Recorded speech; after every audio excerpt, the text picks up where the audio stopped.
Hello रायजोफोर गिबियावनो साफ्रोमबो बर' रायजो राजा नोंथांमोनखौ आंनि बे आरबिटिसि चेनेलावहाय आंनि गोसो गोरबोजों फिन खनसेबाव बरायनानै लाग्रोबावनाय जालायबाय।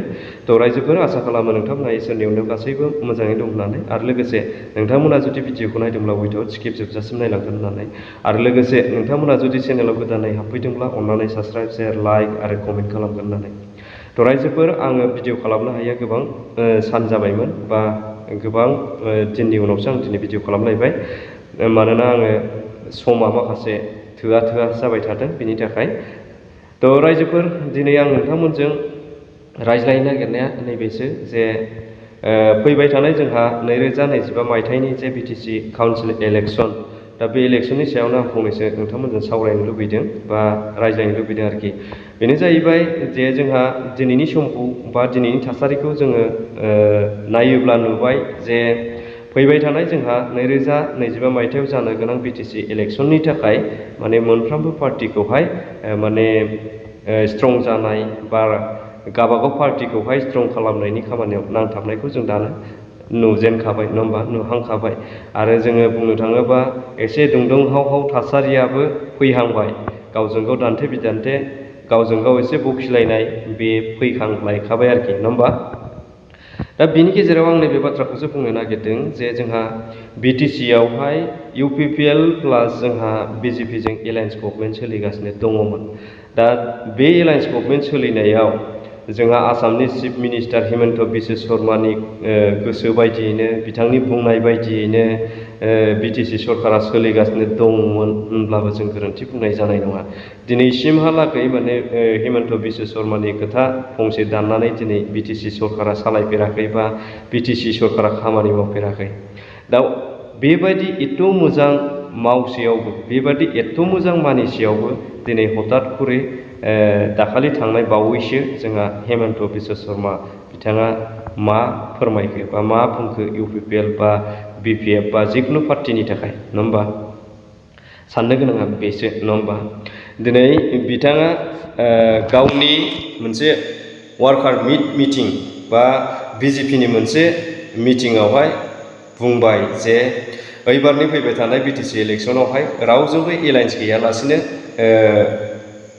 गेलेगोन बिजेपिआ, आरो रावजोंबो एलायन्स जानाय नङा, बेखौथ' खाथां होनखाबाय, नङा होमबा।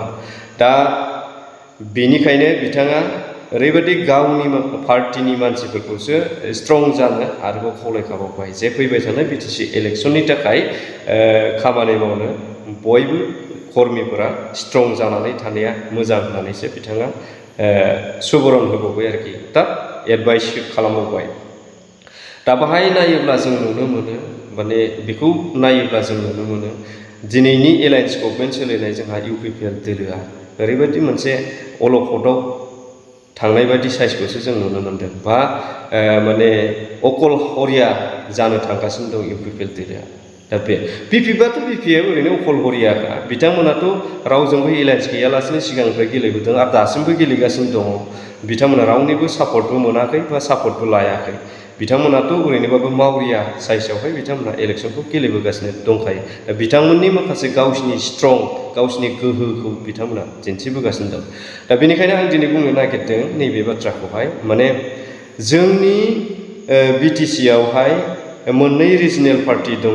दा मेजर हिसाबै बे मोननै पार्टिखौनो जोङो बुंनो हायो। नाथाय बेनो जे मोननैबो पार्टिया जोंनि बर'निनो, मोनसेया जाहैबाय इउपिपिएल, मोनसेया जाहैबाय बिपिएफ, नङा होमबा। नाथाय मोनसे खोथाया साननांगौआ नैबेसो जे फैबाय थानाय समावहाय दिनै एसे गाबोन एसे माने जोङो माखासे दोहौफोरखौ सोलायगोन नामा बेखौ नुनो मोननाय जादों।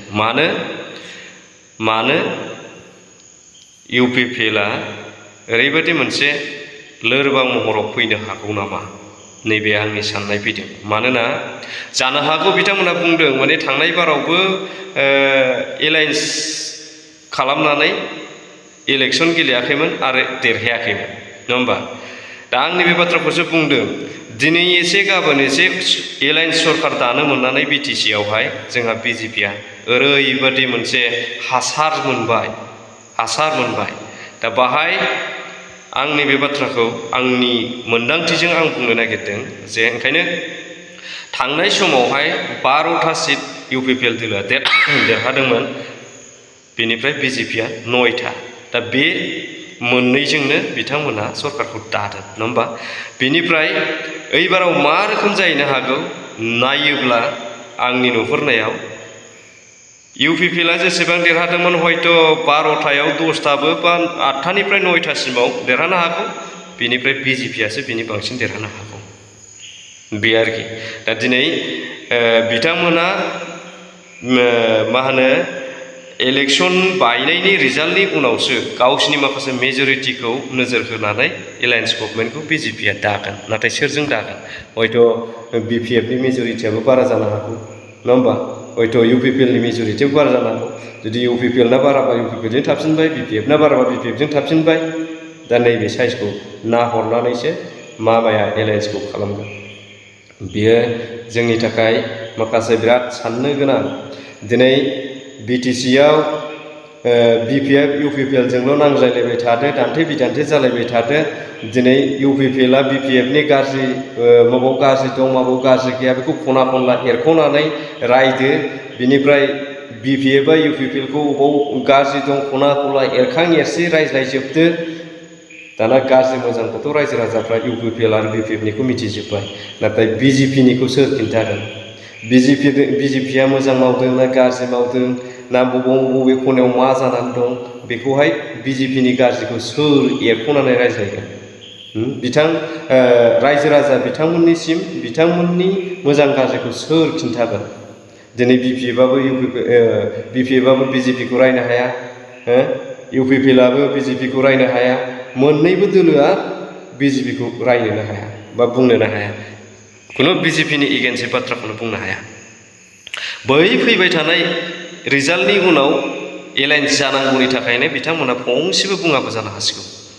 अब्ला गेजेर गेजेर BJPखौ मोजां मोनजोब्बाय, BJPआ दायानो गैया, मोजां मावगासिनो दं, बेसालाय मालाय केम्पेइनाव खालामगोन, मिटिङाव बुंगोन जों मोजां मावदों, UPPLआबो जोंनि सायावसोमोन, जों गैयाबानो सरकार गैया, दाबो जों गोसो जायोबा सिफायनो हायो, नैबे बाथ्रायाथ' ओंखारबोखासिगोन। आरो BPF 17 बोसोराव ओरैबायदि खुंबाय जेबो मावनो हायाखै, एबार जों BJP फैबा नाय, बे बाथ्रायाथ' BJPआ बुंनोसै। नाथाय बेबायदि बुंजासेयावबो UPPLबो BPFबो BJPखौ जेबो बुंनो हाया। गेजेर गेजेर ब्लं दानिया जादो, UPPLआबो जादो, BPFआबो जादो, नङा होमबा? दा बे साइजआ फैगासिनो दं रायजोफोरजोंनावहाय। दा आं मोनसे बाथ्राखौ बुंनोसै, बेखायनो माने जेब्ला इलेक्सन जायो अब्ला ग्रासरुट लेभेलनि वार्कारफोरखौ नागिरो जोंनि पार्टिनि मानसिफोरा बा जोंनि बे रिजनेल पलिटिकेल पार्टिफोरनि मानसिफ्रा बा लिडारफोरा।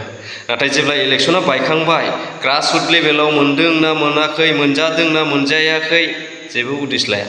नाथाय आं बेखौ डाइरेक्ट बुंगोन, इलेक्सनाव देरहाहोयो ग्रासरुट लेभेलनि माखासे वार्कारफोरासो। उइदाउट ग्रासरुट लेभेलनि वार्कार जेबो लिडारफोरनि दिनै नुजाहैब्रबनाय गाबोन नुजाहैब्रबनाया जेबो जाया। कालेक्सनखौ मानसिफोरनि कालेक्सनखौ ग्रासरुट लेभेलनि वार्कारफ्रासो खालामो, मिथिबायना?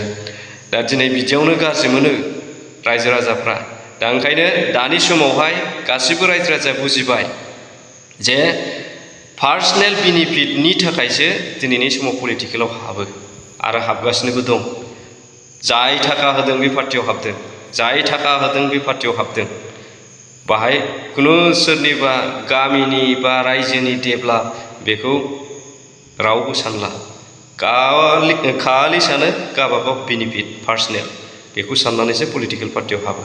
दा थिग बे रोखोमनो थाखा फैसानि लालसा जुदि दिन्थिनानै BJPआ बोनजोबोबा दिनै मासे गाबोन मासे बोरसियाव नांजोबगोन, मिथिबायना? दिनै मासे गाबोन मासे बोनखांजोबगोन BJPआ, नांगौ बायदि मानसिखौ बोनै बोनै लागोन। दा अब्ला BPF आरो UPPLआ मा खालामगोन? दिनै रायनोबो हाला, बुंनोबो हाला BJPखौ, नङा होमबा? दा बे रोखोम आरोखि। ओंखायनो एग्जाम्पल हिसाबै आं दाख्लैनिखौ बुंसै जे जोंहा UPPL दोलोनिफ्राय जे मोनसे प्राइमारियानो गासिबो माने बिथांमोनहा दानानै होजानायनिफ्रायनो जेबो खामानि मावनो खाबु मोनाखैनो आरो जेबो माने रेसपन्सिबल होजायाखै, बा रेसपेक्ट होजायाखै बेबादि जादों।